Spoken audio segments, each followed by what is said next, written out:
अस्सलाम वालेकुम वदिया family, welcome to वदिया vlogs. कैसे हैं आप सब लोग? उम्मीद करती हूँ सब ठीक होंगे, खैरियत से होंगे। अल्हम्दुलिल्लाह मैं भी ठीक हूँ। आप लोग भी ठीक हैं तो अल्लाह का शुक्र अदा कर दें ताकि अल्लाह पाक खुश हो जाएं कि उसके बंदे ने उसका शुक्र अदा कर दिया है। तो जी शुरू करते हैं आज का व्लॉग, आज का दिन, आज के काम।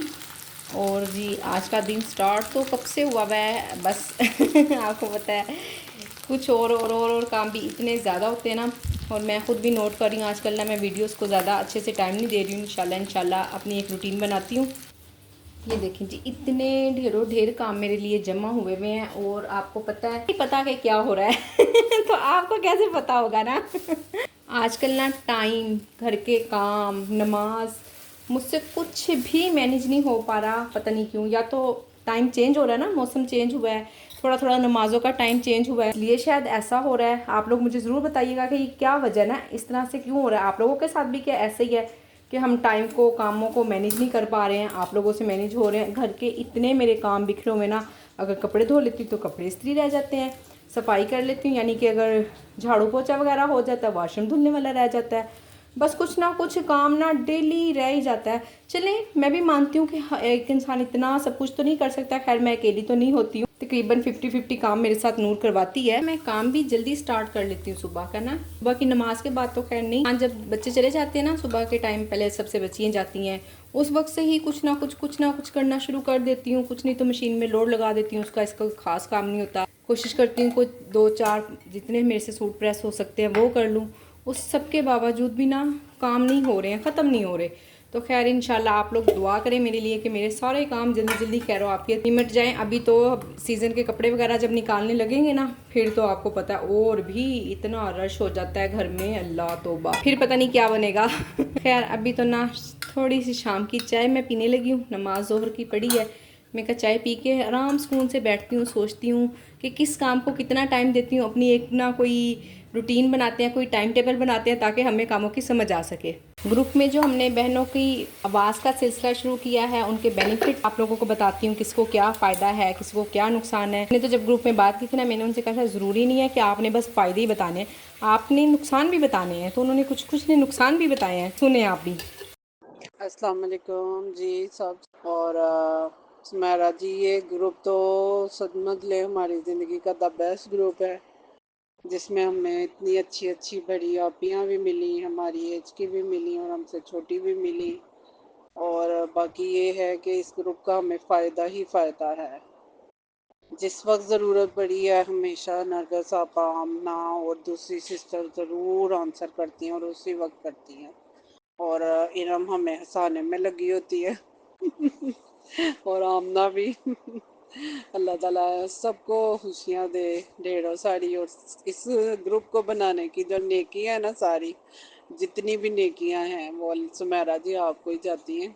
और आपकी वजह से हम सब इकट्ठे हुए, वरना तो हमें किसी चीज़ का इल्म नहीं था। बहुत नॉलेज मिला, हर शहर से मिला। और बहुत अच्छा ग्रुप है ये, और इसको कंटिन्यू। अस्सलाम वालेकुम सुमेरा, तुम्हारा दिल से शुक्रिया कि तुमने ये ग्रुप बनाया। और उनके लिए भी बहुत शुक्रिया जिन्होंने ये आइडिया दिया। इतना ज़बरदस्त फ़ायदे ही फ़ायदे हैं इस ग्रुप के। बहुत कुछ रोज़ सीखने को मिलता है, सब्र, बर्दाश्त, पेशेंस। और हमें ये सीखने को मिलता है कि हमने शुक्र अदा करना है हर मामले में अल्लाह पाक का। और हम घर बैठे फ्रेश हो जाते हैं। दिल से तुम्हारे लिए दुआएं हैं और सारी बहनों के लिए दुआएं हैं कि हमें कहीं भी नहीं जाना पड़ता, क्योंकि हमारी कोई सोशल लाइफ नहीं थी, मेरी ख़ास तौर पे। और मैं यहाँ पे बिल्कुल अकेली हूँ इस शहर में। तो मुझे लगता है कि मेरी हर वक्त मेरी दोस्तें, मेरी बहनें मेरे इर्द गिर्द होती हैं, और एक आवाज़ लगाओ और फ़ौरन कोई ना कोई जो है ना वो आ जाती है। बहुत मज़ा आता है। अस्सलाम वालेकुम सुमेरा जी, आपका बहुत बहुत शुक्रिया कि आपने ये ग्रुप बनाया, इसमें हमें ऐड किया। इस ग्रुप की वजह से मैं बहुत कुछ सीखने को मिला। जो भी मुश्किल हमारी ज़िंदगी में आती है, जो भी मसले मसाइल हमारे फूड पांडा के काम में आते हैं, वो हम उनका हल एक दूसरे से बातचीत करके ढूंढ लेते हैं और हमारे बहुत से मसले हल हो जाते हैं। जी, मुझे ना एक बहन का कमेंट है, उन्होंने कहा कि उनकी इनवॉइस ना 33,000 रुपया बनती थी, जिसमें से उनको 12,000 रुपया मिले हैं, तो क्या उनको ठीक मिले हैं? तो नहीं मेरी बहन, आपको ये पैसे ठीक नहीं मिले हैं। आपके ये पैसे कम अज़ कम ना 18,000 समथिंग होने चाहिए थे, ठीक है, 18 और 19,000 के दरमियान में आपकी पेमेंट होनी चाहिए थी, तो ये पैसे फिर ठीक होने थे आपके लिए।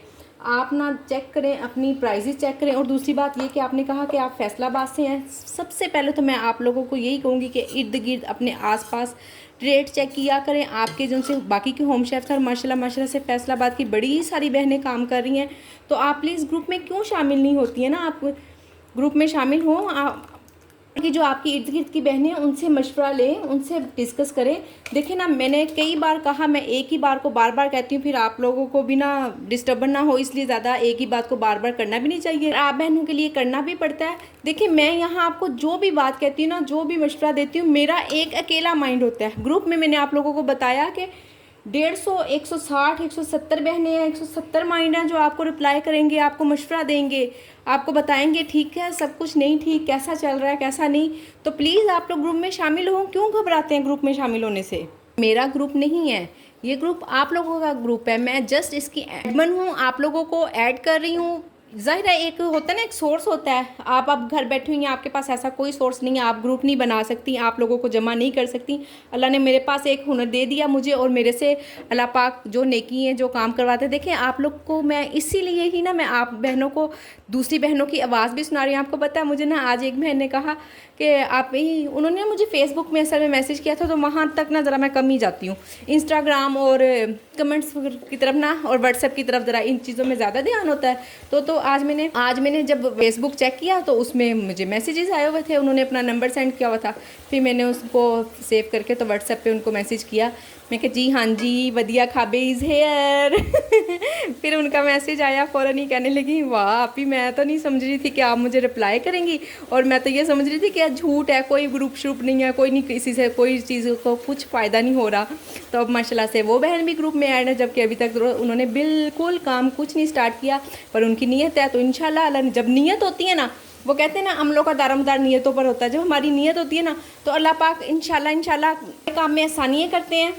ग्रुप में बाकी बहनों की वॉइस सुनाने का मतलब सिर्फ यही है कि आप लोगों को ये ना लगे मैं अकेली ही बोलती रहती हूँ, जबकि आप लोगों को पता है अब ये ग्रुप ना मेरे लिए थोड़ा सा इशू, थोड़ा सा मसला बनता जा रहा है। वो इसलिए कि मुझे ना इतने सब लोगों के मैसेजेस सुनने होते हैं। सब लोगों को ज़ाहिर है चेक एंड बैलेंस भी तो रखना है ना, किसी का कोई लड़ाई झगड़ा ही ना हो जाए ग्रुप में।